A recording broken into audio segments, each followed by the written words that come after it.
पवित्र श्रीमद् भागवत गीता, पवित्र चारों वेद, पवित्र कुरान शरीफ, पवित्र बाइबल, पवित्र गुरु ग्रंथ साहिब, पवित्र कबीर साहिब की वाणी में छुपे हुए गूढ़ रहस्य अर्थात तत्व को जानने के लिए कृपया अवश्य सुनिए जगत गुरु तत्वदर्शी संत रामपाल जी महाराज के मंगल प्रवचन। कर जोरों विनती करूं, धरूं चरण पर शीस। गुरु राम देवानंद जी महाराज ने दियो नाम बख्शीश। कोटि कोटि सिजदा करूं, कोटि कोटि प्रणाम। चरण कमल में राखियो मैं बंदी जाम गुलाम।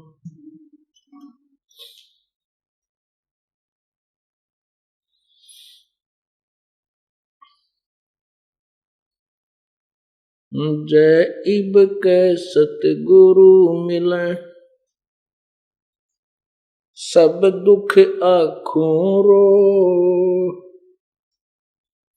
चरणों ऊपर शीस धरूं, कहूं जो कहनी हो। कबीर गुरु जी मिलेंगे, पूछेंगे कुशलात। आद अंत की सब कहूं, अपने दिल की बात। गुरु जी तुम ना भूलियो, चाहे लाख लोग मिल जाएं। हमसे तुमको बहुत हैं, तुमसे हमको नहीं। तुम्हारे विसारे क्या बने, मैं किसकी शरण में जाऊं। शिव विरंच मुनि नारदा, तिनके हृदय न समाऊं।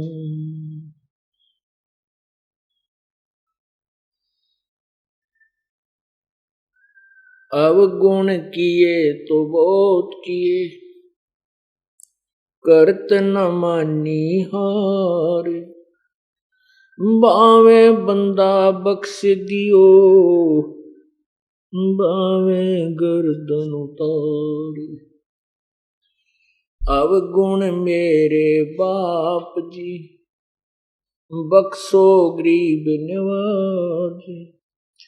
जो मैं पूत कपूत हूँ, बर पिता को लाज।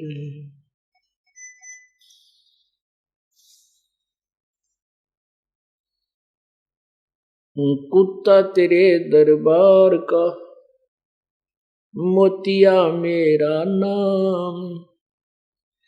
गले प्रेम की रस्सी, जा खींचो वहां जाऊं। तो करो तो बावड़ू, दूर दूर करो तो जाऊं। जो राखो तो ही रहूं, जो देवो सो खाऊं।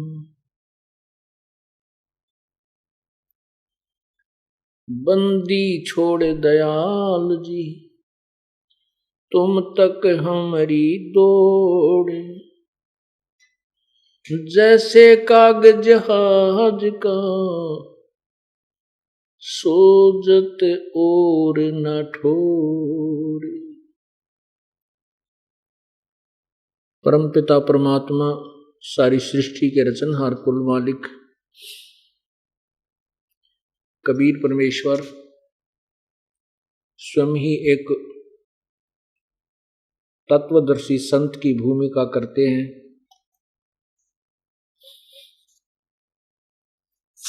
और अपने द्वारा रचे हुए सर्व ब्रह्मांडों की जानकारी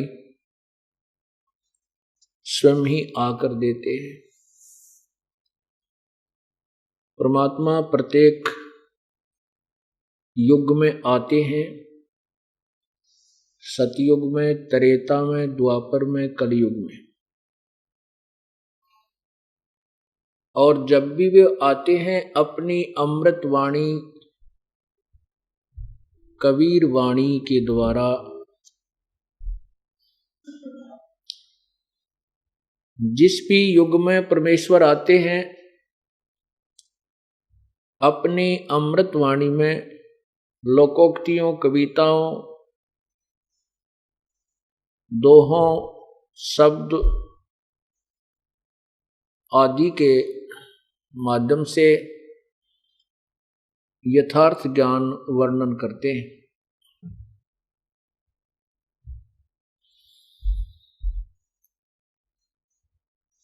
उसी परंपरागत, उसी सिलसिले में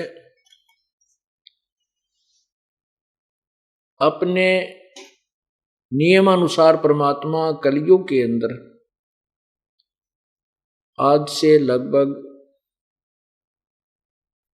600 वर्ष पूर्व सन 1398 संवत 1455 ज्येष्ठ मास की पूर्णमासी को एक कमल के फूल पर आकर के शिशु रूप धारण किया था।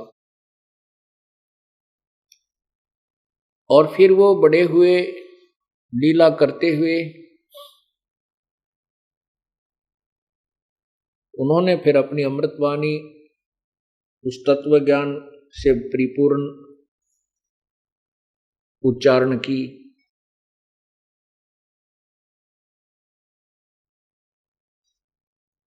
अपने साक्षी बनाने के लिए कि मैं परमात्मा हूं, कबीर परमेश्वर ने, मैं ही सारे ब्रह्मांडों का रचनहार हूं, इसलिए कुछ पुण्यात्माओं को अपने स्वधाम को दिखाया।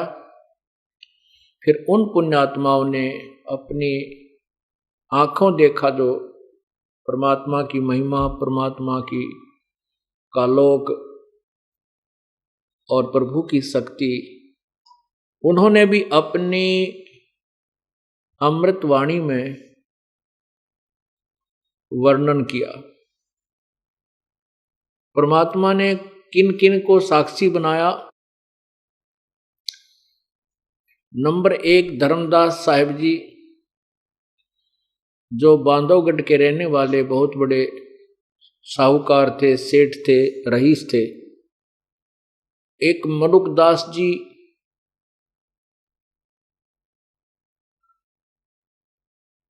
और संत दादू साहिब जी,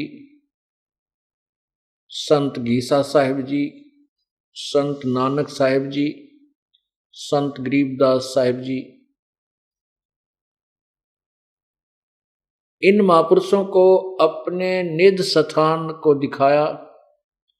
फिर उन्होंने भी अपने भगवान कबीर परमात्मा की महिमा और सर्व ब्रह्मांडों की रचना अपनी अमृतवाणी में साक्षी रूप में बोली, उच्चारण की। उन महापुरुषों की वाणी, अमृतवाणी भी लिपिबद्ध की गई जो आज हमारे पास उपलब्ध है, जिसमें उन्होंने प्रमाणित किया है कि वो कबीर परमात्मा है, जो काशी में जुलाहा रूप धारण करके धानक की भूमिका करके एक लीला की थी, वही पूर्ण प्रभु है। गुरु ग्रंथ साहिब में नानक साहिब जी की वाणी महला पहला, राग श्री, पृष्ठ 24-24, उसमें लिखा है कि नानक साहिब जी ने जब देखा सतलोक में परमात्मा को, और वही स्वरूप काशी बनारस में एक धानक जुलाहे की लीला कर रहा है, वहां कपड़ा बुनते हुए देखा। तब उन्होंने कहा था, नानक साहब ने कहा था, फाई सूरत मलुकी वेश, ए ठगवाड़ा ठगी देश, खरा सियाणा भोता भार, ये धानक रूप रहा करतार। नानक साहब कहते हैं कि ये ठगवाड़ा ठगी देश और खरा सियाणा भोता भार, ये धानक रूप रहा करतार। एक बहुत ही ज्यादा प्रेम जब हो जाता है, उसमें कंठ रुद्ध जाता है और उस प्रेम के आत्म विभोर होकर के उस प्रेम में नानक साहब जी आंखों में पानी भरकर कहते हैं, ये खरा सियाणा भोता बार, फाई सूरत मुल्क की वेश, ये बहुत सुंदर जो शरीर है, सूरत है, सुंदर शरीर, सूरत शकल, ये जो मनमोहन सूरत सामने बैठी है, और यहां आकर के इसने यहां मुल्क वाले, अब यहां आकर के इसने जुलाहे का रूप धारण कर लिया, मेरे को मिले जिंदा महात्मा के रूप में, और सतलोक में देखा इसी को परमेश्वर रूप में। तब कहा था, फाई सूरत मुल्क की वेश, ए ठगवाड़ा ठगी देश, और खरा सियाणा भोता बार, ये धानक रूप रहा करता। अब उस समय नानक साहब की बात पर किसी ने विश्वास नहीं किया कि दानक अर्थात ये जुलाहा रूप में जो कार्यरत है, ये पूर्ण परमात्मा है।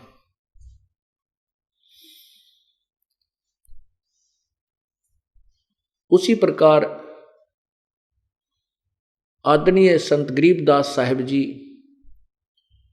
भी उनके साक्षी हैं।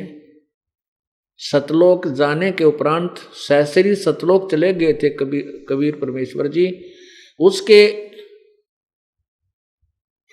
लगभग 200 वर्ष के बाद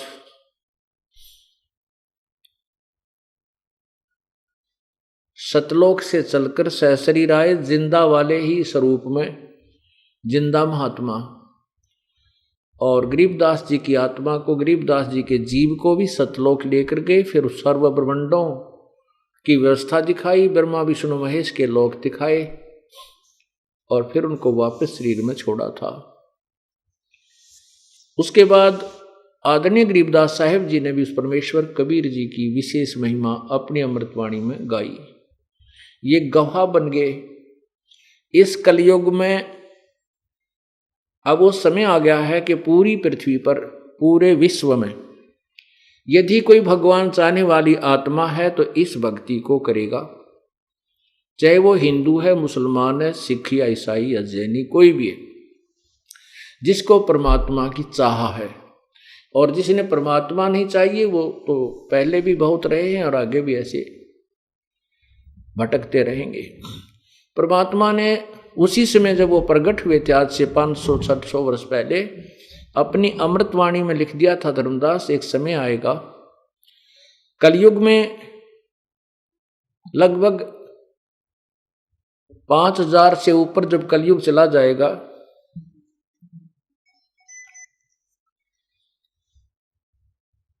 उस समय पूरी पृथ्वी पर एक मेरा ही ज्ञान रहेगा। पूरा विश्व यही साधना किया करेगा जो मोक्षदायक है।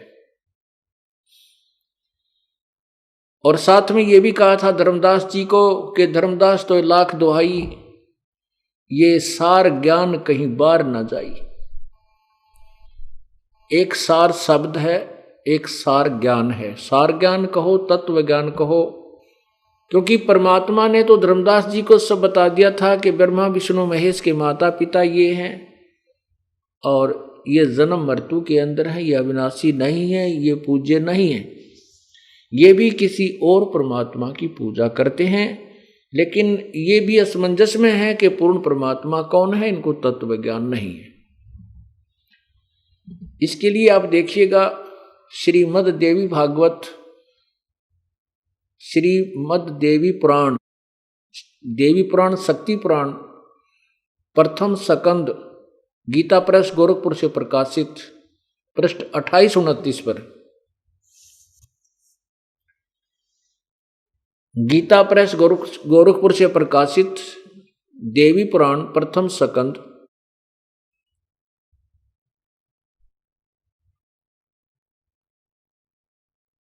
पृष्ठ 28-29 पर लिखा है कि ब्रह्मा जी ने जब विष्णु जी को तप करते हुए देखा तो उन्होंने उनसे पूछा कि हे प्रभु, आप सारी जगत के मालिक हो, क्योंकि सब भ्रमित हैं ज्ञान में, किसी को पूर्ण ज्ञान नहीं है।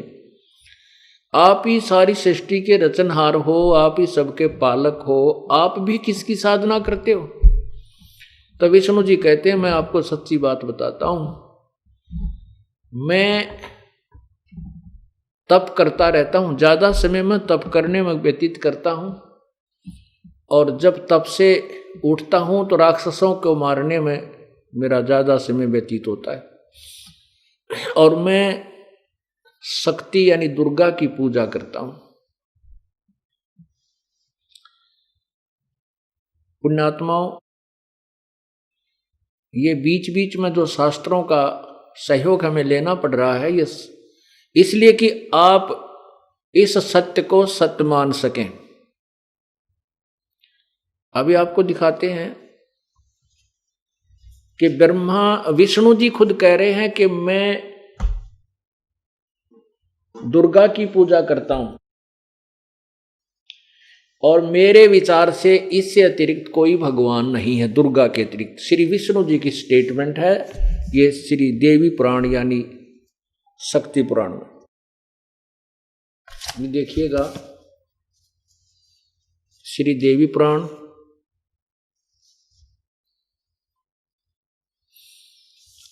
और ये कहां से प्रकाशित है? गीता प्रेस गोरखपुर से। ये देखिएगा,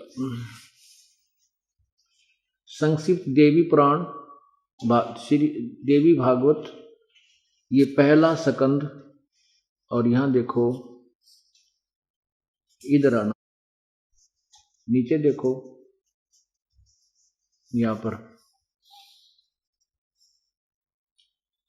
नारद जी ने कहा महाभाग व्यास जी, तुम इस विषय में जो पूछ रहे हो, ठीक यही प्रश्न मेरे पिताजी ने भगवान श्री हरि यानी विष्णु जी से किया था। देवा अधिदेव यानी भगवानों के भगवान जगत गुरु, जगत के स्वामी हैं। मेरे पिताजी ने भगवान श्री हरि से किया था। देवादिदेव भगवान जगत के स्वामी हैं। लक्ष्मी जी उनकी सेवा में उपस्थित रहती है। दिव्य कौस्तुमणि उनकी शोभा बढ़ाती है। वे शंख चक्र और गदा लिए रहते हैं, पीतांबर धारण करते हैं, 4 भुजाएं हैं, वक्षस्थल पर श्रीवत्स का चिन्ह चमकता रहता है। वे चराचर जगत के आश्रयदाता हैं, जगत गुरु एवं देवताओं के भी देवता। अब जगत गुरु की व्याख्या जगत गुरु के स्टेटमेंट देखना क्या कहता है। फिर ये ऐसे जगत प्रभु भगवान श्री हरि महान तप कर रहे थे, यानी घोर तप कर रहे थे। उनकी समाधि लगी थी। यह देखकर मेरे पिता ब्रह्मा जी को बड़ा आश्चर्य हुआ। यहां देखो,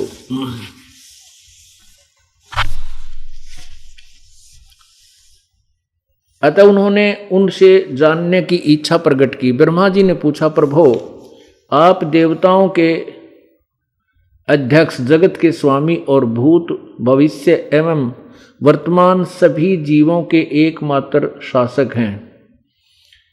भगवान फिर आप क्यों तपस्या कर रहे हो हैं और किस देवता की आराधना में ध्यान मग्न हैं? मुझे असीम आश्चर्य तो यह हो रहा कि आप देवेश्वर एवं सारे संसार के शासक होते हुए समाधि लगाए बैठे हैं। नीचे देखना, नीचे आने दे। ब्रह्मा जी के विनीत वचन सुनकर भगवान श्री हरि उनसे कहने लगे, ब्राह्मण सावधान होकर सुनो। श्री हरि ने उनसे कहने लगे, ब्राह्मण सावधान होकर सुनो, मैं अपने मन का विचार व्यक्त करता हूं।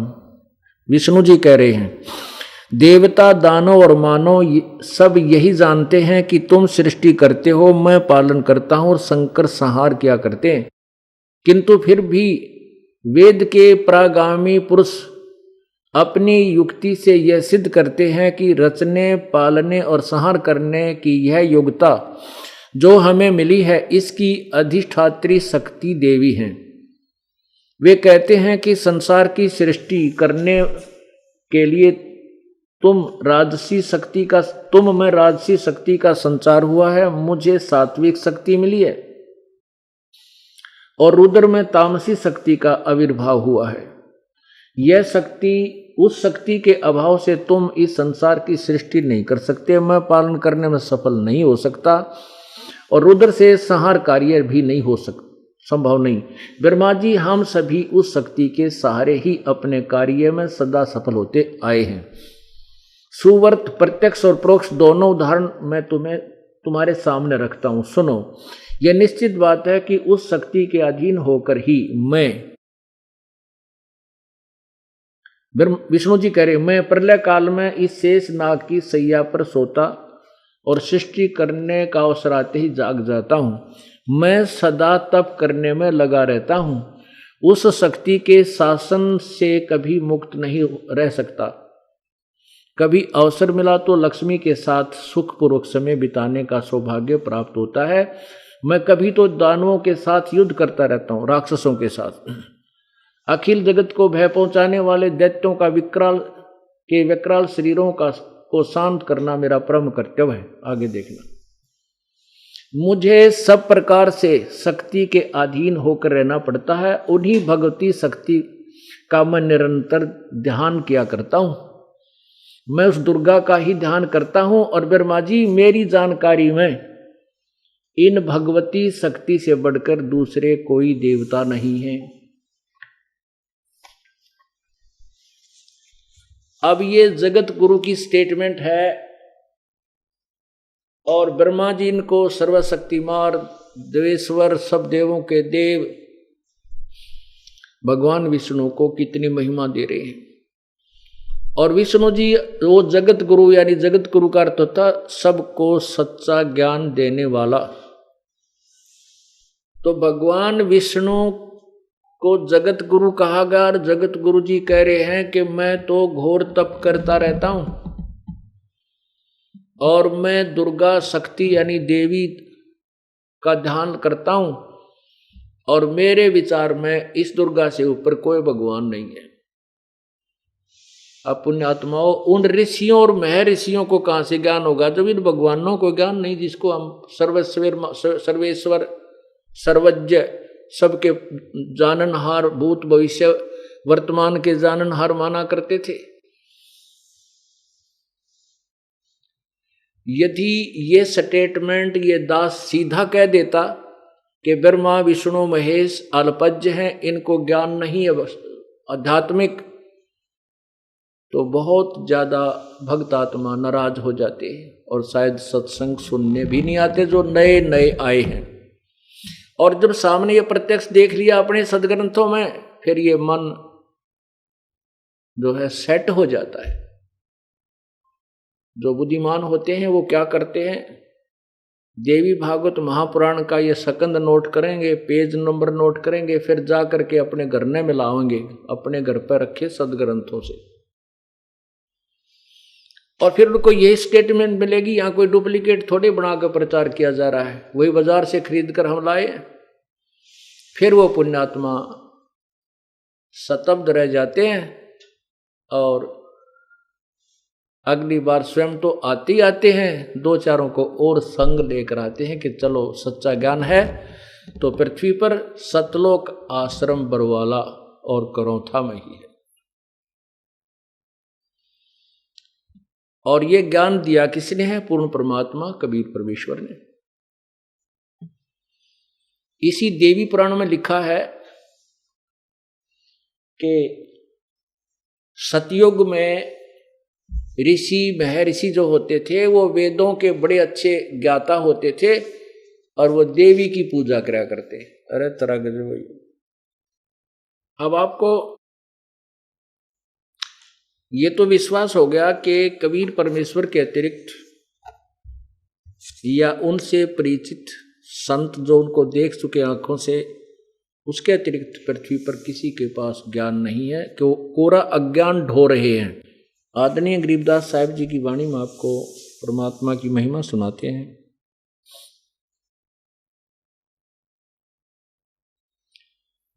तत् कहन को राम है दूजा नहीं देवा, तत् कहन को राम है दूजा नहीं देवा, तत् तत् राम तत् ब्रह्म, तत् ब्रह्म यानी वो पूर्ण परमात्मा, परम अक्षर ब्रह्म ही पूर्ण परमात्मा है, उसके अतिरिक्त कोई भी देव नहीं है, वो वास्तव में परमात्मा नहीं है। जैसे आपने सुबह के सत्संग में सुना था कि गीता जी अध्याय नंबर 15 के श्लोक नंबर 17 में कहा है कि जो 16 नंबर श्लोक में दो भगवान सरपुरुष और अक्षर पुरुष के विषय में जानकारी दी है, वो उनसे भिन्न है, वो उत्तम पुरुष तो अन्य है, और परमात्मा इति उदाहरते, जिसको भगवान कहा जा सकता है।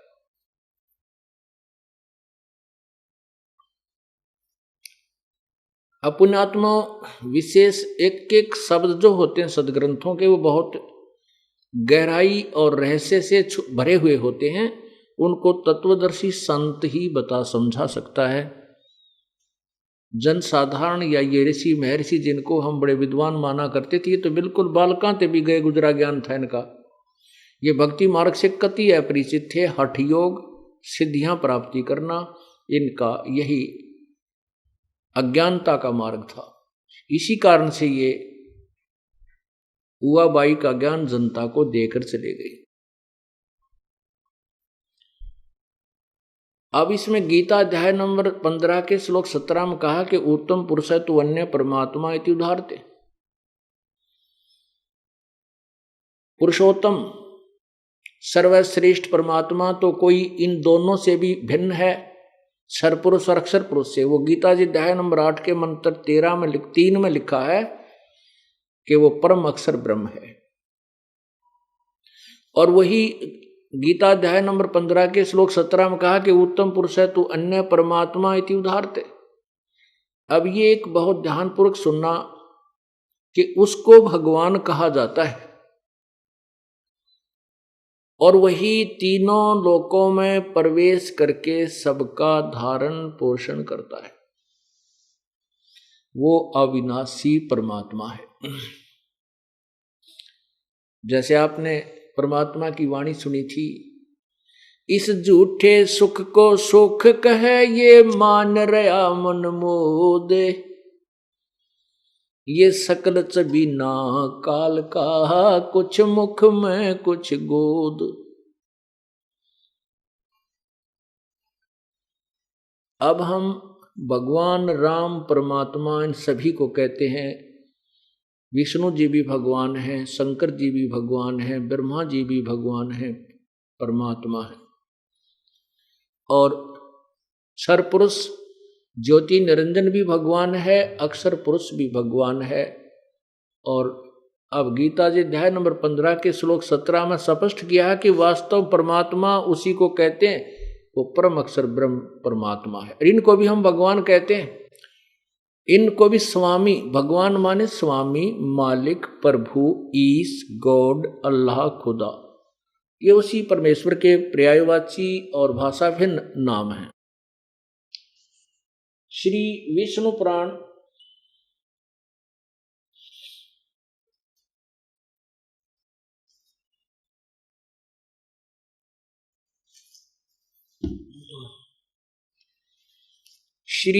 पुराण में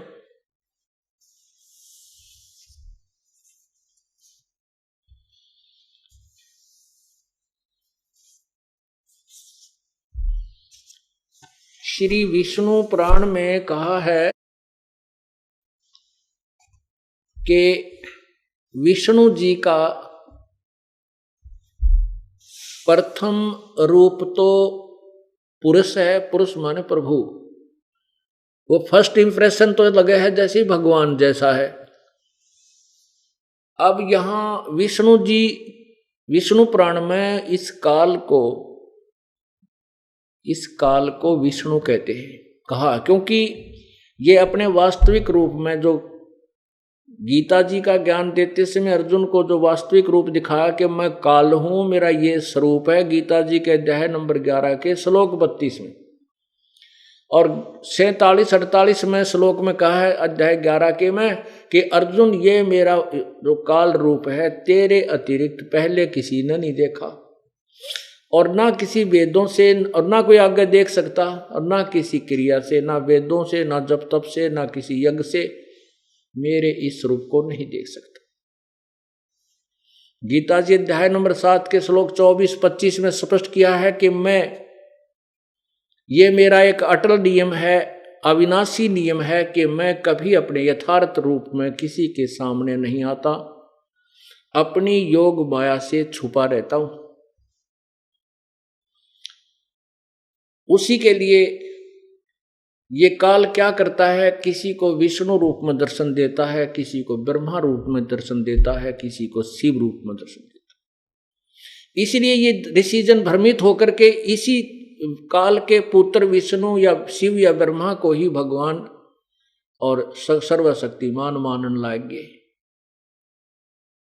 अब यहां विष्णु पुराण का वक्ता ने विष्णु को यानी उस काल को ही विष्णु मानकर उसकी महिमा कही, और आगे चल के इसी में कहा कि उस विष्णु, ब्रह्मा, विष्णु, महेश से और परमात्मा है,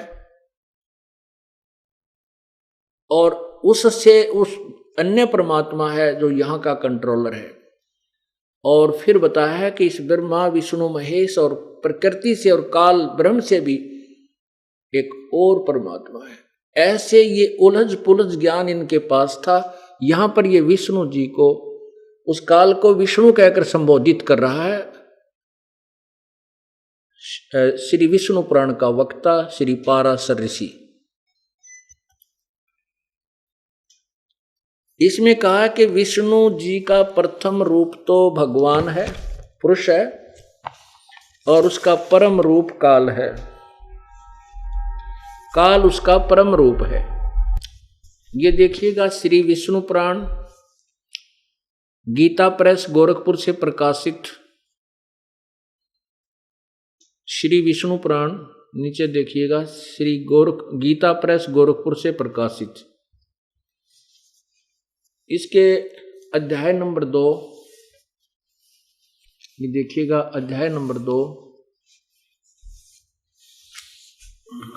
ये है अध्याय नंबर 2, और पृष्ठ इधर देखना, ये पृष्ठ नंबर 4, और नीचे इधर देखना,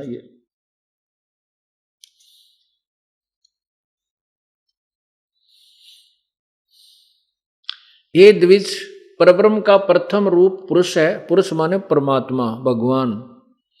अव्यक्त और व्यक्त उसके अन्य रूप हैं। और देखना, तथा काल उसका परम रूप है। यहां देखना, हे मैत्रेय, प्रलय काल में प्रधान के यानी प्रकृति के साम्यावस्था में सतीत हो जाने पर और पुरुष के प्रकृति से पृथक सतीत हो जाने पर भगवान विष्णु का काल रूप परिवर्त होता है। अब क्या है कि यहां एक ब्रह्मांड में जब प्रलय हो जाती है, ये काल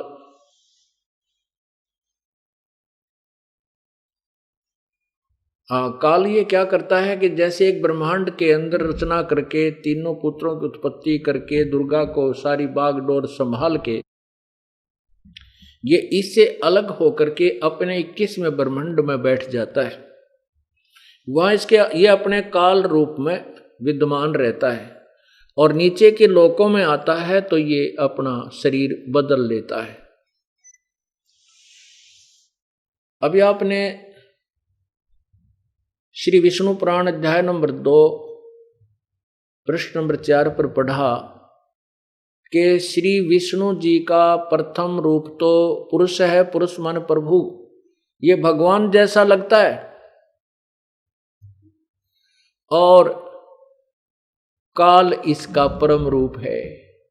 काल इसका असली रूप है, सही रूप तो इसका काल है और वैसे ही वो भगवान जैसा दिखाई देता है।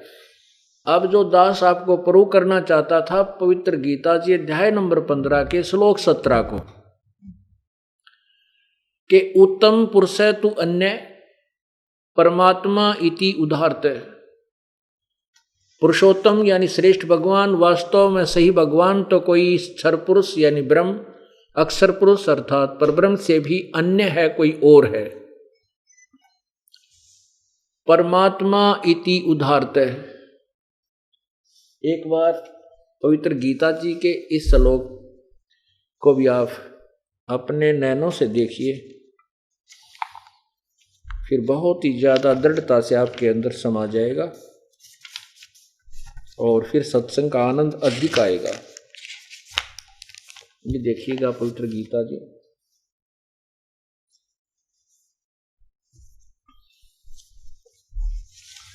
अध्याय नंबर 15 और यहां देखो ये 16 देखो इधर को नीचे संस्कृत पढ़ेंगे इसकी। ये दिवौ इमौ पुरुषौ लोके क्षर च अक्षर एवं च एव च क्षर सर्वाणि भूतानि कठुस्त अक्षर उच्यते। अब इसका क्या अर्थ है देखिएगा कि इमौ लोके, इस लोक में यानी क्षर पुरुष और अक्षर पुरुष के लोक में दो पुरुष हैं। ये इमौ लोके, इस लोक क्षर पुरुष और अक्षर पुरुष का जो लोक है ये पृथ्वी वाला लोक कहलाता है। वेदों में निर्णायक ज्ञान है इसका। तो यहां बताया कि इस पृथ्वी वाले लोक में दो प्रभु हैं। पुरुषौ माने द्वौ माने दो, पुरुषौ माने प्रभु हैं। ये भी परमात्मा यानी भगवान कहलाते हैं, परमात्मा कहलाते हैं। क्षर पुरुष और अक्षर पुरुष, ये क्षर पुरुष, ये पुरुषों दो पुरुषों हैं, इस क्षर के साथ लगेगा। क्षर पुरुष और अक्षर पुरुष दो पुरुष हैं और इनके लोकों में ये जीवात्मा तो अविनाशी है, शरीर इन सबके नाशवान है। यह देखना संस्कृत अनुवाद देखना, इस संसार में नाशवान और विनाशी भी ये दो प्रकार के पुरुष हैं। पुरुष माने प्रभु हैं।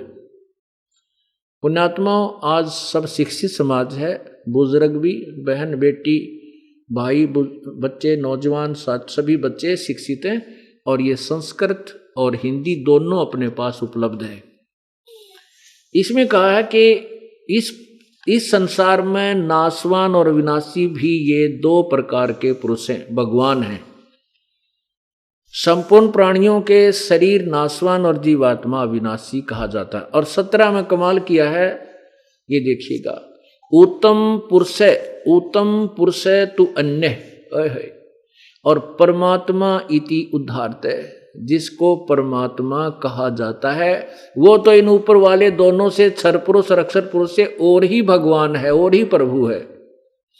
और ये लोकत्रयम् अविश्य विभर्ति अवय ईश्वर, अवय माने अविनाशी, ईश्वर माने सब भगवानों में श्रेष्ठ प्रभु। नीचे देखना अनुवाद इन्हीं के द्वारा, उत्तम पुरुष यानी उत्तम भगवान तो कोई अन्य ही है जो तीनों लोकों में प्रवेश करके सबका धारण पोषण करता है, अविनाशी परमेश्वर परमात्मा इस प्रकार कहा जाता है। वैसे इसका सीधा अर्थ ऐसे बनता है, संस्कृत देखिएगा, उत्तम पुरुष तु अन्य, वो श्रेष्ठ भगवान तो कोई और ही है, और परमात्मा इति उदाहरत, जिसको परमात्मा कहा जाता है। सिंपल सा जो है ना सरलार्थ है इसका, कोई विशेष बात नहीं है। और आगे लिखा कि ये जो तीनों लोकों में, लोकत्रयम तीनों लोकों में अविश्य माने प्रवेश करके, विभर्ति माने धारण पोषण करता है, और अवय ईश्वर वो अविनाशी परमात्मा। ये देखो, अवय माने अविनाशी इन्होंने लिखा है, विभर्ति माने धारण पोषण करता है, और लोकत्रयम तीनों लोकों में अविश्य माने प्रवेश करके। अब हम इसको सीधा कर लेंगे, जो तीनों लोकों में प्रवेश करके सबका धारण पोषण करता है, विभर्ति माने धारण पोषण करता है, वो अवय ईश्वर है, वो अविनाशी परमात्मा है। परमात्मा इति उदाहरते, इस अक्षर को,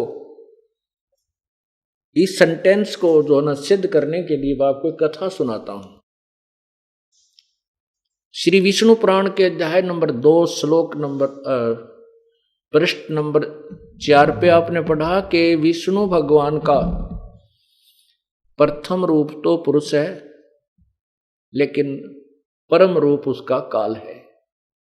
प्रथम रूप यानी फर्स्ट इंप्रेशन तो ऐसा लगे जैसे ये भगवान है, लेकिन इसका वास्तविक रूप युग काल है।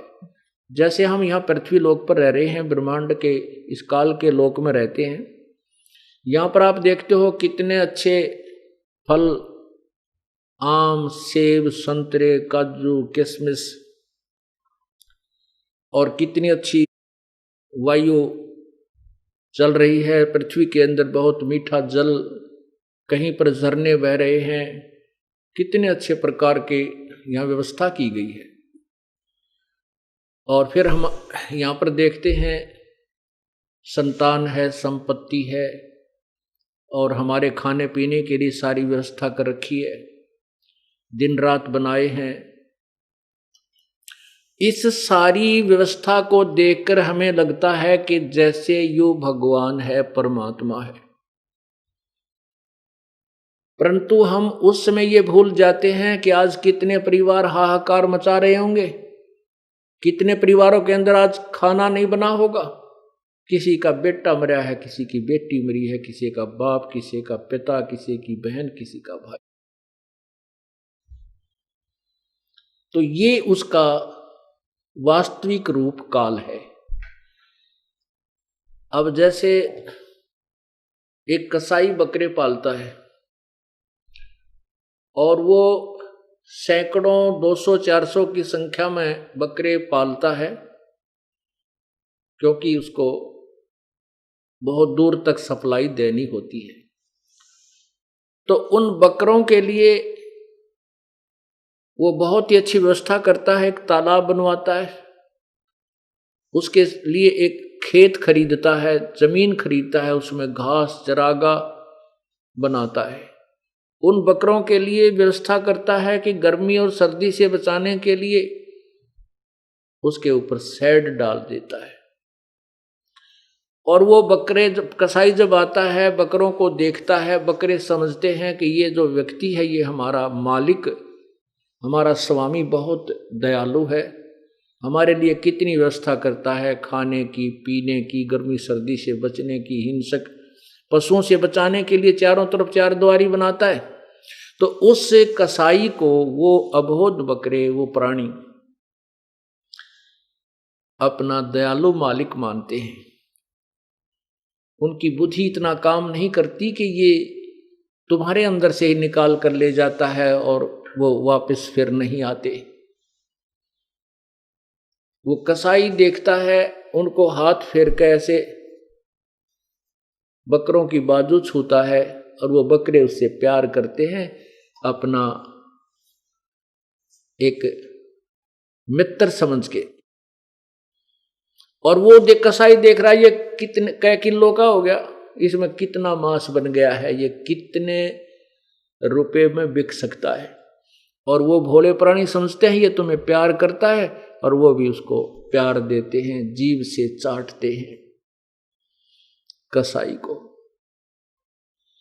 पुण्यात्माओं, शाम के समय, दिन में जब भी आवश्यकता पड़ती है, वो कसाई नहीं देखता ये किसका बेटा है, किसकी बेटी है, किसकी माँ है, किसका बाप है, किसका भाई है। वो तो ये लाठी लेकर 5, 7, 10 जितने उसको आवश्यकता है बाहर कटवाने की, उनको डंडे से हाँक कर अलग छांट ले जाता, कान पकड़ पकड़ के और गाड़ी में ठूस देता है, जाके कड़च करवा देता है।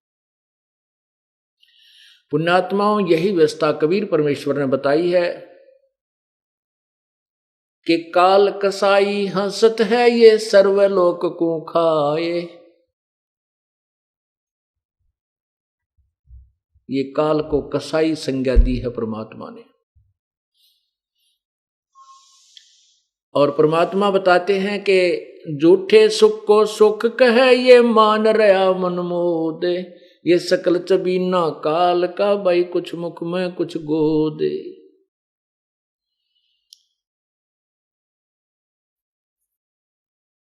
परमात्मा का अर्थ होता है वास्तव में भगवान उसे कहते हैं जो हमें खाने पीने की व्यवस्था सब सुविधा फ्री दे और कोई कष्ट नहीं देता, उसको परमात्मा कहा जाता है। इसलिए गीता जी अध्याय नंबर 15 के श्लोक 17 में कहा है कि उत्तम पुरुष है, श्रेष्ठ भगवान, सही भगवान तो कोई और है और वही परमात्मा कहा जाता है। उसको ही भगवान, उसी को परमात्मा, श्रेष्ठ आत्मा, परमात्मा का अर्थ होता श्रेष्ठ आत्मा। और वही तीनों लोकों में प्रवेश करके सबका धारण पोषण करता है। वो अव्यय ईश्वर है, वो अविनाशी परमात्मा है। अब देखो पुण्यात्माओं, एक पॉइंट को क्लियर करने के लिए, एक कंसेप्ट को क्लियर करने के लिए कितने उदाहरण, कितने सदग्रंथ, कैसी स्टेटमेंट आपके समक्ष प्रस्तुत की जाती है ताकि आपका वो अज्ञान रूपी अंधकार दूर हो सके। हमने बहुत समय से, सैकड़ों से, हजारों वर्षों से, लाखों वर्षों से इस अज्ञान को घोट रखा है और अब ये परमात्मा का सूर्य उदय हो रहा है उस तत्व ज्ञान का। तो इसको आपके हृदय में समाने के लिए सभी सदग्रंथों का सहयोग लेना पड़ता है। जिन सदग्रंथों पर आप पूर्ण रूप से आधारित हैं, जैसे पवित्र हिंदू समाज के श्रद्धालु पवित्र चारों वेद, पवित्र श्रीमद् भगवत गीता, पवित्र 18 पुराण और पवित्र महाभारत आदि सदग्रंथों को एक एथेंटिक यानी बहुत ही प्रमाणित सदग्रंथ मानते हैं। उधर से पवित्र ईसाई धर्म के श्रद्धालु पवित्र बाइबल को अद्वितीय शास्त्र मानते हैं। इसी प्रकार मुसलमान धर्म के श्रद्धालु, पवित्र मुसलमान धर्म के श्रद्धालु पवित्र कुरान शरीफ को बहुत ही प्रमाणित शास्त्र मानते हैं। ऐसे ही पवित्र सिख धर्म के श्रद्धालु श्री गुरु ग्रंथ साहिब को एक प्रमाणित शास्त्र मानते हैं। इसलिए ये दास उन प्रमाणित शास्त्रों को ही सबके समक्ष रखता है कि तुम जिसको सत्य मानते हो कि उसमें जो लिखा सही है, वही सही ज्ञान ऐसा है, आपको वो ज्ञान प्राप्त नहीं है अपने ही खजाने से, अपने ही सदग्रंथों से आप परिचित नहीं है।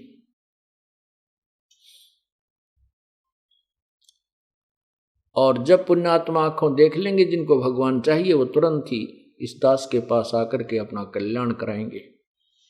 वो फिर अग्रम मग्रम नहीं करते।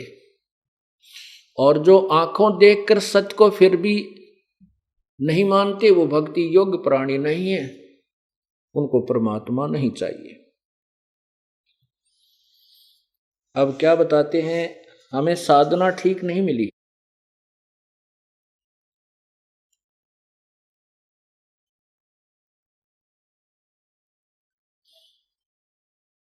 इस कारण से हम अभी तक भ्रम भटक रहे हैं।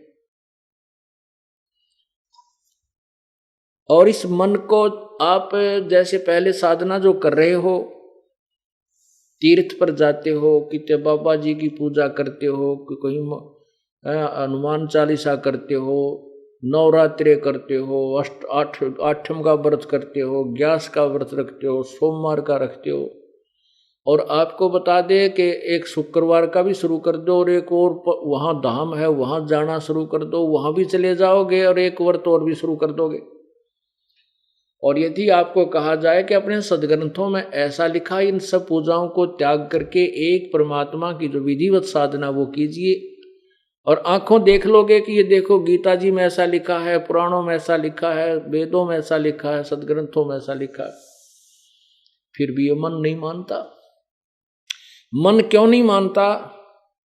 क्योंकि मन खुद काल है, ये स्वयं काल है, ये काल का दूत है। आत्मा इसके साथ संयोग कर दिया, आत्मा को ये भ्रमित रखता है, ये डराता रहता है, ऐसे करेगा तेरे बालक मर जाएंगे, ऐसे करेगा तेरे को नुकसान हो जाएगा।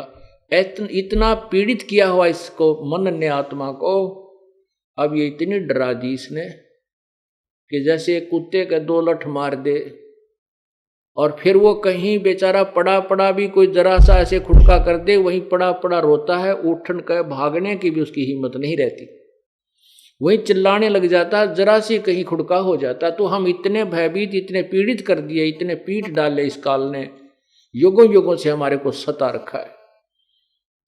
और अब हम इतने डर गए हैं कि कहीं इन पूजाओं को छोड़ दें और हम हमारे हानि हो जाए।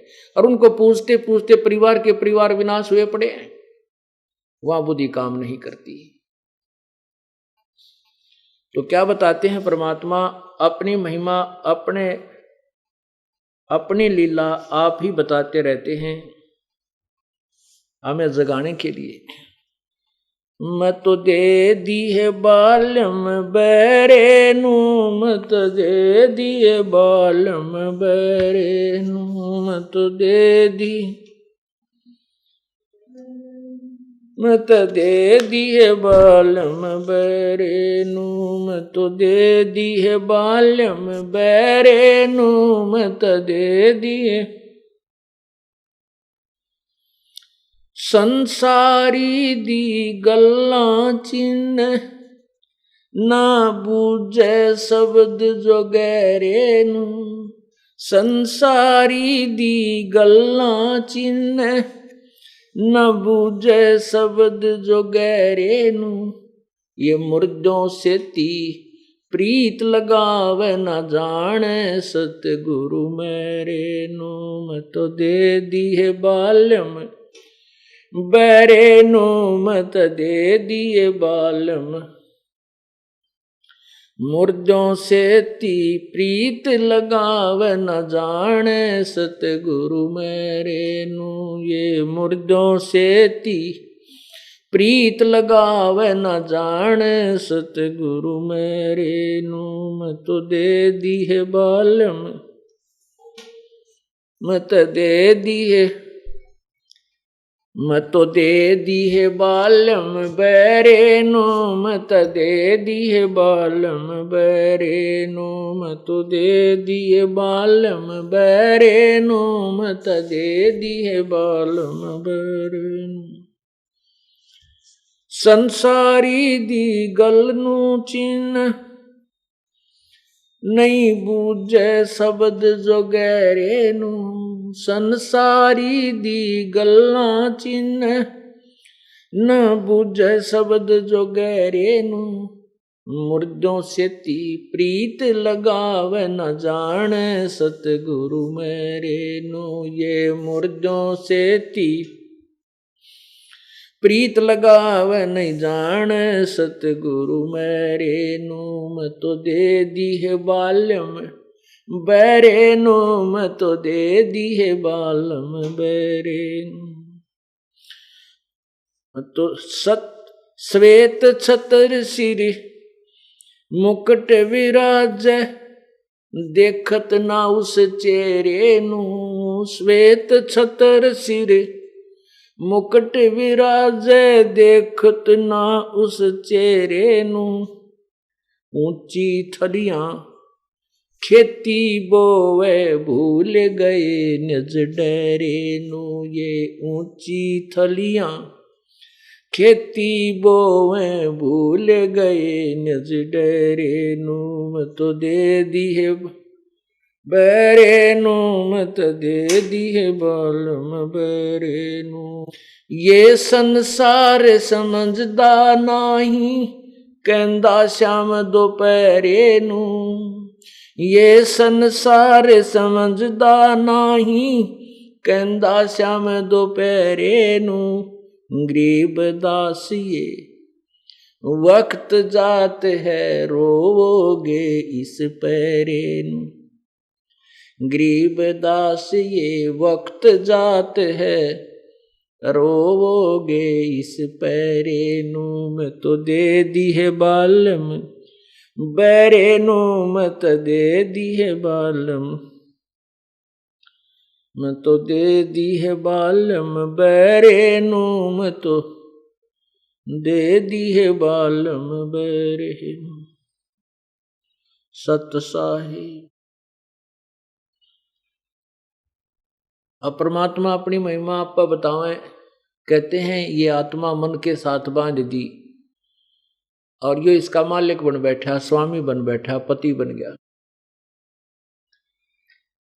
और इसको आप गली में खड़े होकर के किसी को ये कहिए कि भाई सत्संग में आवाज लगा के चलेगा, सत्संग में भाई बरवाला सत्संग में जा रहा हूं मैं, तो साथ से कोई दो चार जाएंगे तो बोलेंगे नहीं और न्यों कहेंगे देखो बुद्धू काम छोड़कर तीसरे दिन बाज लेने को चलोगे सत्संग।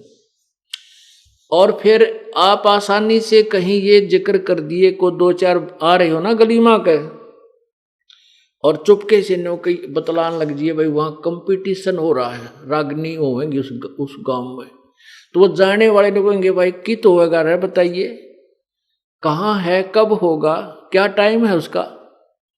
बड़ी शौक से पूछेंगे, तसल्ली करेंगे, पूरा एड्रेस लेंगे।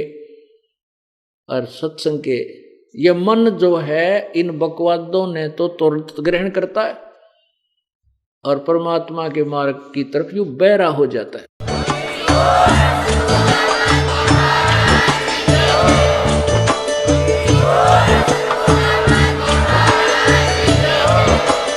आप सुन रहे थे जगत गुरु तत्वदर्शी संत रामपाल जी महाराज जी के मंगल प्रवचन। अधिक जानकारी के लिए विजिट कीजिए हमारी वेबसाइट www.jagatgururampalji.org। संत रामपाल जी महाराज जी के शुभ आशीर्वाद से पूरे विश्व भर में 500 से भी ज्यादा नाम दीक्षा केंद्र हैं, जिन पर संत रामपाल जी महाराज जी द्वारा ऑनलाइन निशुल्क नाम दीक्षा दी जा रही है। अपने नजदीकी नाम दीक्षा केंद्र का पता करने के लिए संपर्क करें 8222880541।